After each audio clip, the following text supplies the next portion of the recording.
SS31 is the best mitochondrial peptide ever made in my personal opinion, and I'm about to break down why. If you're taking Mots-c and your mitochondrial is not in a good spot, that is like owning a supercar that you're about to take to a racetrack and then you're stepping on the gas pedal and you forgot to put the gas in the engine. Now, why could someone's mitochondrial be in a bad spot, and why does SS31 fix it? When you have had chronically high inflammation over years, it creates oxidative stress on the body. Then the mitochondrial start to have issues where the electron chain starts to break down. And this creates internal pressure on the cell with oxygenation because there's not enough oxygen present at that moment in time to produce energy output. If you haven't subbed, make sure to sub. We're trying to catch up to Mr. Beast. Thanks. So what is SS31? SS31 is a mitochondrial peptide that binds deep into the mitochondria of the cell with cardiolipin. It was approved for a very violent syndrome known as Barth syndrome, where your mitochondria literally break down over time, and usually these people would pass away from cardiovascular failure. And the reason why SS31 was approved for this syndrome was amazing. It binds to cardiolipin, which is exactly what Barth syndrome directly targets and causes issue within the mitochondrial. This is deep within the mitochondria of the cell, and when you improve cardiolipin, it actually protects the oxygenation of the cell and makes sure that the electron chain stays intact. This makes it so that the cell is more efficient for energy output and protects it. That is the big piece of this puzzle. And this peptide was not just approved for in low dosages like people talk about. In clinical research, they actually go up to 40 milligrams per day, which is absolutely absurd. However, with Barth syndrome, sometimes they do it in very large dosages over a short period of time, and then they re-implement it later on, which we'll get into standard dosing protocols here shortly. Now, the reason why this peptide is so important for people that are using other mitochondrial peptides, such as a Mots-c in conjunction with NAD+, or even a small molecule, which is very popular in the bodybuilding space, like an SLU PP332, is because you're ramping this cell, and once you ramp the cell, eventually you have to pump the brakes and repair that cell. And that's where SS31 shines. It not only helps to protect the cell and repair the cell, it makes it more efficient again. So then you can step on the gas pedal again, and the electron chain is in a good position where you can ramp the energy output of that cell and improve energy output, which increases the net total calories burned in a day, therefore increased fat loss. So how do you run SS31?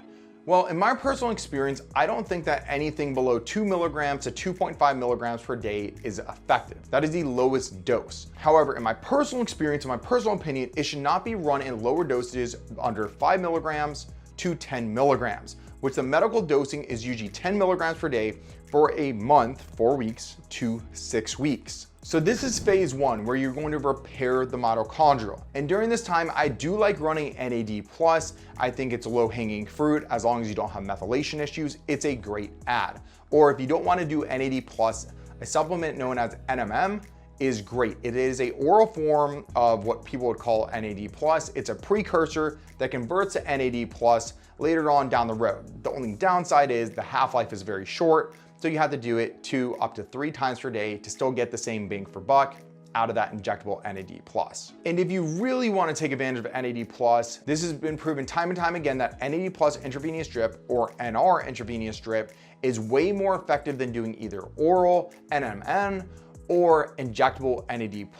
You can do a very large dose in one sitting. Now, the downside with NAD+ is you're sitting there between 2 to 4 hours, usually getting it done. The plus side with NR is it's a smaller molecule, so it can immediately break blood-brain barrier, but because of precursor, it takes a little bit more time to convert it to NAD+.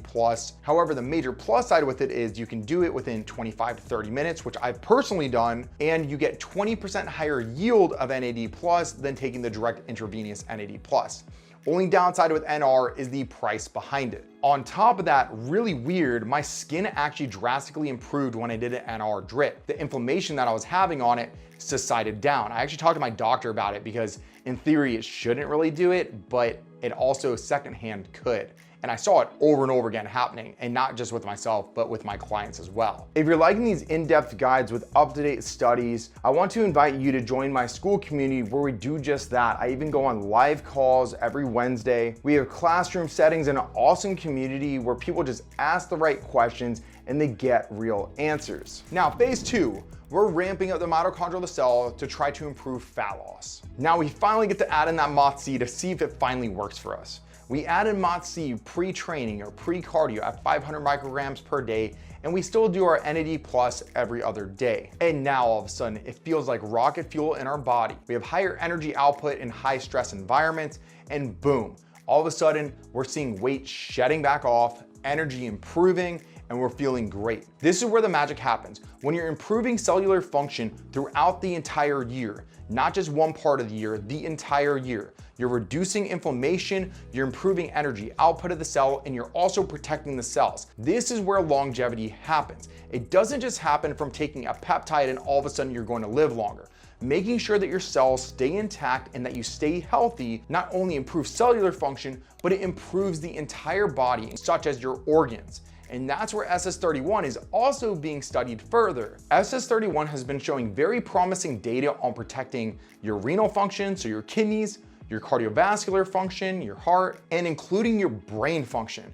And from my personal experience, taking SS31 is by far second to none my favorite mitochondrial peptide.